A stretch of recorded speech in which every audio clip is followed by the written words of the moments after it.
Hey guys, it's Mike coming to you from not so sunny Alaskan cruise. I don't even know where we are. We're like on Tuesday. The only way I know where we are is we are on the elevator and have little plaques that say like what day and stuff that it is. So anyways, I wanted to give a quick first impressions. I'm in here in Alaska and this place is freaking beautiful. Our captain, if you can see right here, right there, that's a glacier. So our captain was cool enough to navigate some treacherous waters here for us, although I think that's how the Titanic story goes. And we came back through here to go and take pictures of this awesome glacier, which is freaking blowing my mind. So anyways, but I want to give first impressions real quick on this shooting for the last couple days with this 100-400. You notice it's raining a little bit, sprinkling. It's just enough to get it wet. Everything is wet. So this sucker, I love the fact that this thing is weatherproof or waterproof a little bit to some extent. So I don't have to worry about it getting wet. This lens hood is amazing for keeping the front lens element dry, although it's gotten a little bit of rain on it here and there when I'm carrying it around on my side. You also notice I put a rocket or one of those red line side straps. It's hard to see with all of my straps on, so I have one of those that goes to just the camera itself. I hook that on there, and then I have my regular camera strap like all wound around it, so that's a little bit of an issue for me. I hate having this cross shoulder strap on my regular shooter because it's so much heavier than this little Fuji camera. So I attached it to the lens itself and then wrap this other one around it, and then when I switch off of that, then I have just the regular strap when I'm using the 23mm lens, which is my other optional lens on there. I'm also shooting one of my pet project babies here, like an M3 digital 35mm camera out here, which is amazing, and I'm about to miss some shots, so let me go over here and check this out. But this place is amazing. So if you do come out here, man, prepare for rain. It's gonna rain, so you know, grab this camera, grab a towel. This is the other most amazing thing you'll ever buy for these type of situations, is one of these little rocket air blowers. I use that to blow off the water off the front of my lens. I don't like to wipe it off. I'll use that and just squeeze that sucker a couple times and blow everything off. So anyways, this camera right here in this low light condition, 4.5 is what I'm shooting at right now, aperture wise, and it's taking razor sharp pictures in this nice even light. It's just enough light to really get amazing photos. Plus the colors, nobody's gonna replicate the colors I'm getting on this thing from this Fujifilm. So wanted to give you some quick impressions here deep in the middle. We're on the way to Victoria, British Columbia, I think is where our next stop is, but I think we're like 2 days away. So basically the next 48 hours is gonna be drinking and eating a lot, which that's what cruises are, I guess. So anyways, you guys go be awesome. Get out, be adventurous, go take some photos. I gotta run. I'm literally about to miss like some opportune shots. He's turning that way, so I gotta go. Peace out, guys.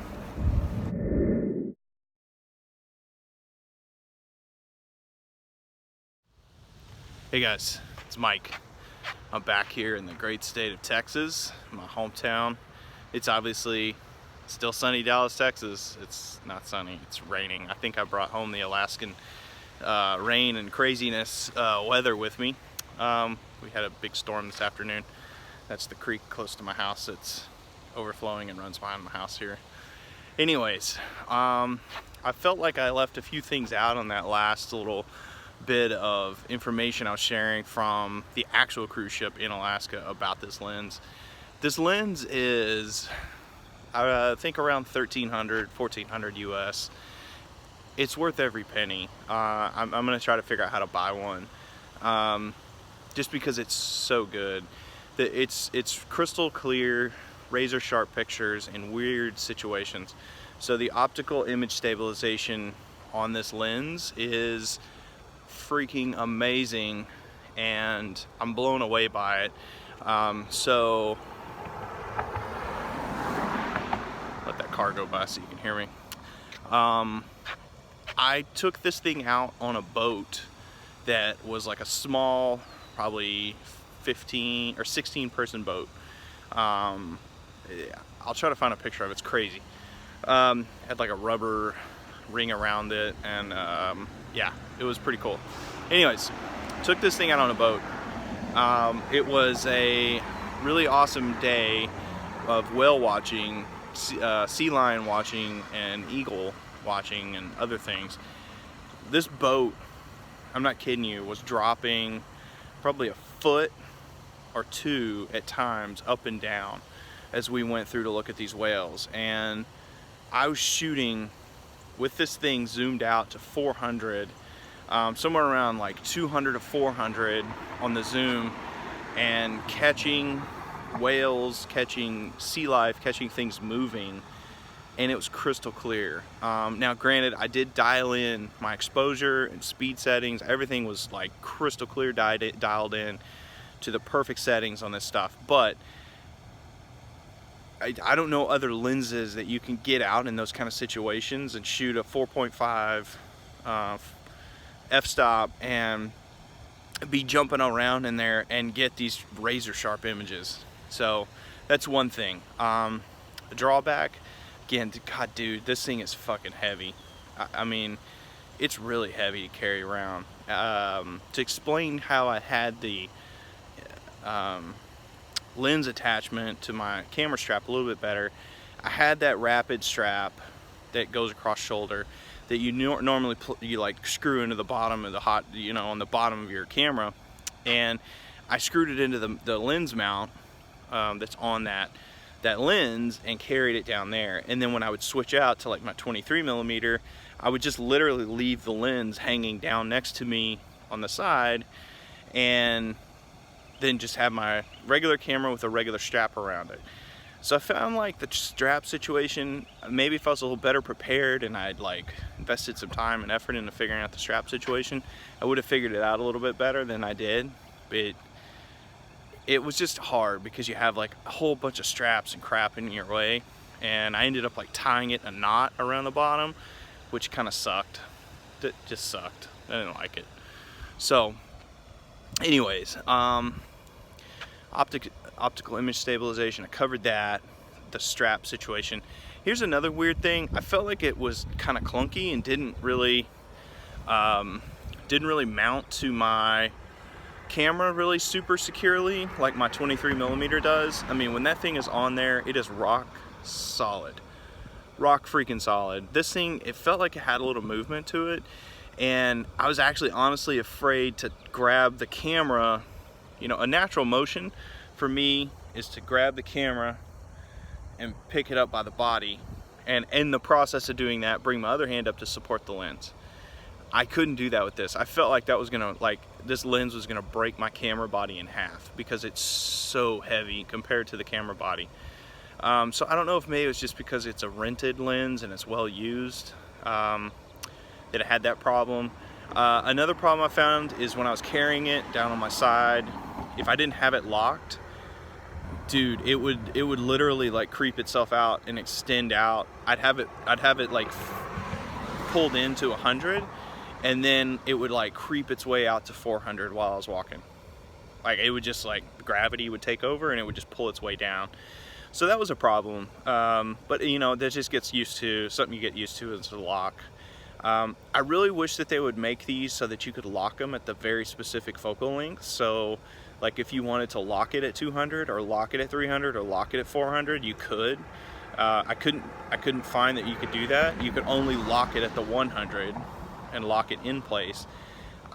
I tried monkeying around with it just to see, and maybe I'm just dumb and maybe it does that and I just couldn't figure it out, but I tried like hell to try and like get it to lock into place on the 200 because I found that was like the perfect length for me when I was out shooting some stuff with the wildlife. And I wanted to not have to monkey around with like going back and forth. I wanted it just to stay there and shoot there. So again, you know, it was rock solid. The other thing, I said it was like weatherproof, waterproof. It's not. It's the same thing as what your Fuji is gonna have, your X Pro 2 is gonna have. It's the same kind of like weatherproofing and stuff on there. it held up well. I mean, it got wet. I mean, it got rained on. So as did all my gear and myself, as you could see in that video when we were shooting that glacier, which was a pretty amazing experience to see that. So anyways, I just wanted to add a few little things in there, my thoughts on it. I am going to try to buy one. I'm going to try to find one. The borrowed lens process for borrowedlenses.com process was pretty easy. I did the prepay thing, so I went and dropped off at FedEx yesterday and got a receipt. So, you know, hopefully they get it. I packaged it back the same crappy way they packaged it when they sent it to me. But this lens is definitely a must get if you need that extra focal length. I've heard some folks get the teleconverters to make it like a 200 to 800 or something like that, and you lose a couple f-stops. I don't know that I could lose a couple f-stops in that, especially in wildlife photography. I wouldn't trust it in going to Alaska with the teleconverter on it like that and losing f-stops, just because you need them to be able to catch the light, because it's pretty dim. It's very even light, which makes it easy to shoot in. You don't have any like tricky light situations where you're facing into the sun and so forth. It's just gray and cloudy, but it's absolutely beautiful. It's a must-have focal length if you're going to go shoot wildlife in Alaska. If you go do something like that, you've got to have that 400. That 400 is just, I can't tell you how many times I got out to the 400. And I did some landscape stuff at the 100 because I could pull some mountains in that were really far out there, and I could pull those suckers in. But you know, it's, in terms of like walking around with it day to day, there's no way I'd walk around with it. I'd probably need to pick up a monopod next time and mount it to a monopod and leave it on the monopod.